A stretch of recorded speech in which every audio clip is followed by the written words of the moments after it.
Is food, is employment, is marriage, मतलब लड़कियों की शादियां करवाना, ये सारा कुछ। तो आप कितना दोगे? और इसका मसला पता है क्या होगा? आपका ऑब्जेक्ट फजूल का लंबा होगा। क्योंकि अगर पाकिस्तान के अंदर एक बात है, 100 NGOs हैं, नॉन प्रॉफिट ऑर्गेनाइजेशन है, ठीक है, और वो 100 कंपनीज, 100 NGOs या 100 नॉन प्रॉफिट ऑर्गेनाइजेशन अलग अलग डिपार्टमेंट में काम कर रही है। तो आपको क्या, अगर कोई एक चीज किसी जगह पे काम कर रही है, अब एक बात है जो फेमिनिज्म पे काम कर रही है, एक है जो जेंडर इक्वालिटी पे काम कर रही है, जो ट्रांसजेंडर के हुकूक पे काम कर रही है ना, LGBT पे एक ऑर्गेनाइजेशन काम कर रही बात है, तो आपको वो की इज LGBT सपोर्टेड या इज LGBT करके सब में डालना पड़ेगा। तो ये फजूल का हो जाएगा, डेटा इनकंसिस्टेंसी हो जाएगी। तो इससे बेहतर क्या होगा कि वो डेटा जो किसी के लिए भी फिक्स नहीं है, और इन दैट केस हमारे पास सेंस इस तरह बनता है कि इसको हम एरे के अंदर डालें, तो ये हमारे पास ज्यादा अच्छे से रिप्रेजेंट होगा। ठीक है, तो यही चीज यहां पर इन्होंने एरेज एंड ऑब्जेक्ट के अंदर बताई हुई है कि यहाँ पे कंपनी का नाम देखते हैं, हेल्थी कैंडीज, उसकी एक्टिविटीज क्या है, फूड मैन्युफैक्चरिंग भी करती है वो, इंप्रूविंग किड्स भी करती है, हेल्थ भी है, ये भी है। अब मैं एक हम एक काम करते हैं ना, आप सबको यूनिलीवर के बारे में पता है? यूनिलीवर स्पेलिंग ठीक लिखी है, यूनिलीवर, ठीक है। अब बाकी सारी चीजें तो सही है, मतलब इसको फाउंड किसने करा, इसकी हेडक्वार्टर कहाँ है, ये सारी चीजें ठीक है, लेकिन इसकी प्रोडक्ट, इसके ब्रांड कौन कौन से हैं? अब मैं क्या करूंगा, यहाँ पर ब्रांड्स बना दूंगा और एरे के अंदर इसके जो भी इनका ब्रांड है वो दे दूंगा। क्या क्या ब्रांड है क्या? डिटॉल इनका ब्रांड है, अबे आसान आसान बताओ, आसान स्पेलिंग। सर्फ एक्सेल, ठीक है, लाइफ बॉय, जरा सा लक्स, पेप्सी यूनिलीवर वालों का है? नहीं, पेप्सी यूनिलीवर का नहीं है, शान यूनिलीवर का नहीं है, डब शैम्पू यूनिलीवर का है, हेड एंड शोल्डर यूनिलीवर का है।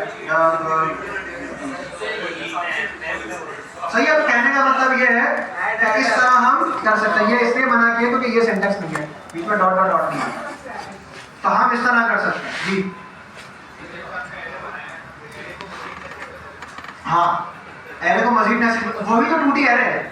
अगर आप एरे को मजीद जिस तरह ऑब्जेक्ट को नेस्ट कर रहे हैं, वैसे ही अगर हम एरे को नेस्ट करें, एरे के अंदर एक और एरे बनाए, तो वो एक एरे के अंदर दूसरा एरे, तो वो क्या बन जाएगा? 2D एरे, यानी उस जगह पर वो 2 डायमेंशनल हो गया। जैसे यहां पर मैं क्या बनाऊं, यूनिलीवर वाली एग्जांपल को फॉलो करता है, ठीक है। अब यूनिलीवर की एग्जांपल है, फॉर एग्जांपल मैं आता हूं, एरे का जो फर्स्ट इंडेक्स है उसको हमने रिप्रेजेंट किया है इस तरह से कि वहां पर सिर्फ डिटर्जेंट्स आए या सिर्फ क्लीनिंग प्रोडक्ट्स आए, तो हमारे पास क्या आ जाएगा, यहां पर डिटॉल, डिटॉल आ गया, हमारे पास यहां पर लाइफ बॉय आ गया, हमारे पास यहां पर डव आ गया। चलो ठीक है, ये हमने इस तरह से यहां पर दे दिया पहले इंडेक्स पर, यानी 0th इंडेक्स पर। दूसरे इंडेक्स पर आता है और हम खाने के आइटम पे आ जाता है। तो यूनिलीवर क्या क्या फूड प्रोड्यूस करता है? नेस्ले करता है, नेस्ले एक ब्रांड है ना,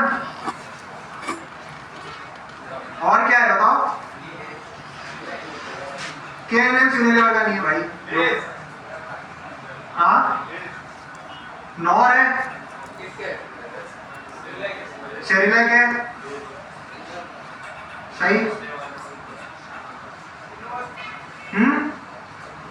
क्या नॉर में लगा दिया, समझने के लिए कर लो। अब वॉल्स, वॉल्स अच्छा है, वॉल्स आइसक्रीम, ठीक है। इसी तरह मैं आगे नीचे आ जाता हूं, हम आते हैं बेबी प्रोडक्ट्स पर। पैम्पर्स यूनिलीवर का है, बिल्कुल। जॉनसन्स एंड जॉनसन्स यूनिलीवर का है, ठीक है। तो ये कहने का मकसद है कि आप यहां पर इसको बना दोगे, तो अब ये क्या बन गया?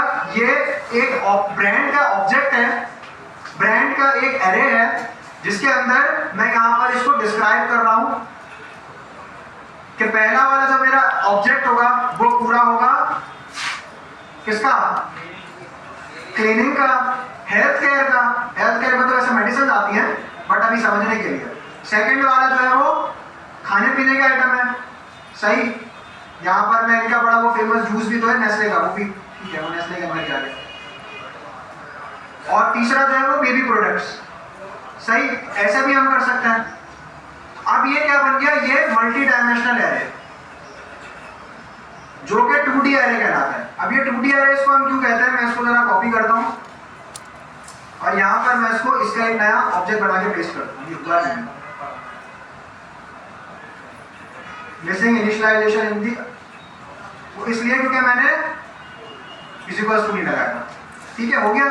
अब इसको 2D एरे इसलिए कहते हैं क्योंकि मुझे अगर इसको एक्सेस करना है ना, तो देखो मैं यहां पर आता हूं, ये क्या कह रहा है कि इसके 0th इंडेक्स पर भी 3 एरे हैं। एक एरे है जिसके 3 एलिमेंट है, फर्स्ट इंडेक्स पर भी इसका एक एरे है जिसके 3 इंडेक्स है, और सेकंड इंडेक्स पर इसका एक एरे है जिसके 2 एलिमेंट है। तो ये एरे के अंदर एरे है, इसकी वजह से मल्टी डायमेंशनल है। अब अगर मुझे इसका एक्सेस करना हो तो पहले तो मैं बताऊंगा कि मुझे कौन सी कैटेगरी में जाना है, किस में जाना है हमें, नाम बताओ। फूड वाली में, तो फूड का इंडेक्स क्या है, 1, ठीक है, 1 पर मैं आ गया। तो अब इसमें मुझे इसके ये तीनों प्रोडक्ट्स बता दिए।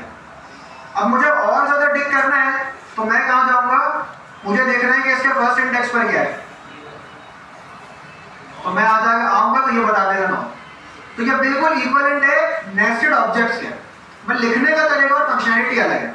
तो 2 डायमेंशनल एरेज का जो रियल यूज केस में करते हैं ना हम लोग, वो मैंने तो नहीं करा, लेकिन मेरे ऑफिस में एक बंदा है जिसने कस्टम कैलेंडर बनाया। अब कैलेंडर आप देखो 2 डायमेंशनल है, एक्स एक्सिस भी है, वाई एक्सिस भी है, चेस बोर्ड की तरह ही है, एक्स एक्सिस वाई एक्सिस। तो वो जो उसने इम्प्लीमेंटेशन करी बड़ी खतरनाक इम्प्लीमेंटेशन है। उसके बाद मैंने उसको बोला था, उसका नाम जहीम है, मैंने कहा था जहीम भाई आपके पाँव छूने हैं, लिटरली मैंने उसको कहा था। तो बहुत खतरनाक इम्प्लीमेंटेशन करी है, लेकिन 2D एरे जो है ना वो इस तरह की चीजों के लिए यूज होता है, जो 2 डायमेंशनल विजुअलाइजेशन, जैसे कैलेंडर हो गया, जैसे कि चेस हो गया, जैसे कि सुडोकू बोर्ड हो गया। सुडोकू गेम देखा है आप लोगों ने, अखबारों में अक्सर आता है, खेला भी होगा, वो हो गया इस तरह से। नॉर्मल, हाँ, नॉर्मली 1 डायमेंशन से हमारा काम हो जाता है, सही जी।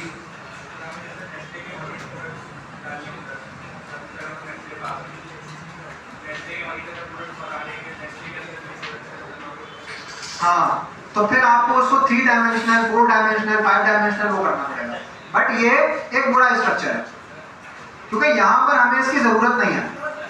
इन दैट केस हम क्या करेंगे, हम इसका ऑब्जेक्ट ही बनाएंगे, क्योंकि ये क्या चला जाएगा, बहुत कॉम्प्लिकेटेड चला जाएगा, ढूंढने में आजाद हो जाएगा ये, क्योंकि इंडेक्स पर क्या है याद नहीं रहता, कीज है वो याद रहेगा।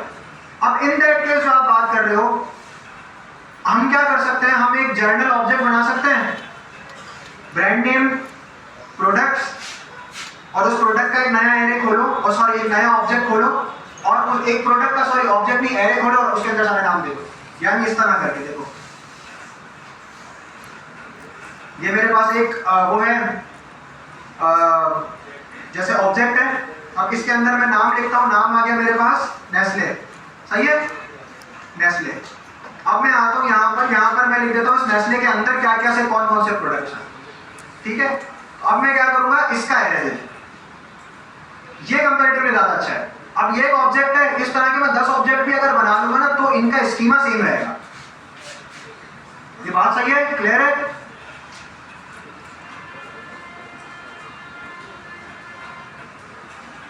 ये जो अभी हमने पढ़ा पूरा, इसमें किसी को कोई मसला, लॉजिकली बात समझ आ रही है, ठीक है। ऑब्जेक्ट्स इन एरेज, जो मैंने अभी आपको बताया कि हम 50 ऑब्जेक्ट बना लेंगे स्टूडेंट्स के और उसको एक एरे के अंदर डाल देंगे, उसको हम क्या कहते हैं, एरे ऑफ ऑब्जेक्ट्स, या फिर objects in array, array of objects, object in array, एक ही चीज है, कहने के 2 अलग अलग तरीके हैं। So it is very popular that instead of one address, our company has list of addresses.